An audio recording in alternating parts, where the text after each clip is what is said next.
പിന്നീട് അതൊരു വലിയ കലാപമായി മാറി. അതിലാണ് നമ്മളൊരു പോലീസുകാർ മരിക്കുന്നതും. അത് ഇവര് ഇങ്ങനെ കാട്ടിൽ ഇവരെ തെരഞ്ഞിങ്ങനെ നടക്കുകയാണല്ലോ.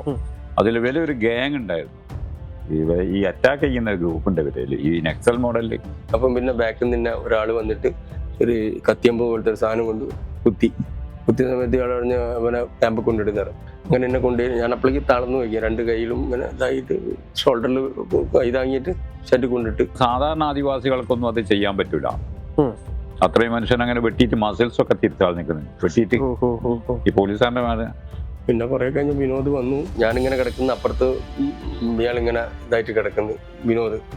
ആ സമയത്താണ് ഞാനും അലേർട്ടായിട്ട് വിനോദിനെ കാണുന്നത്. ഈ വിനോദിന്റെ മരണവാർത്ത ശശിയേട്ടൻ അറിയുന്നത് എപ്പോഴാ?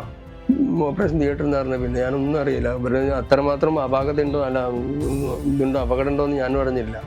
തലവിടെ ചെത്തിപ്പോയി. കാരണം ഇതിന്റെ കാറ്റലോഗ് പറയുന്നുണ്ട് അയാളൊരു കാല് വരെ ഏറ്റ് വീണ് പോയതാ ഹോസ്പിറ്റലിൽ. ആ വെട്ടിന്റെ ഇതിൽ ഹോസ്പിറ്റൽ താങ്ങി പിടിച്ചുകൊണ്ട് പോകുമ്പോൾ അയാള് ശരീരഭാഗങ്ങൾ ഇങ്ങനെ വീണു പോയതാ.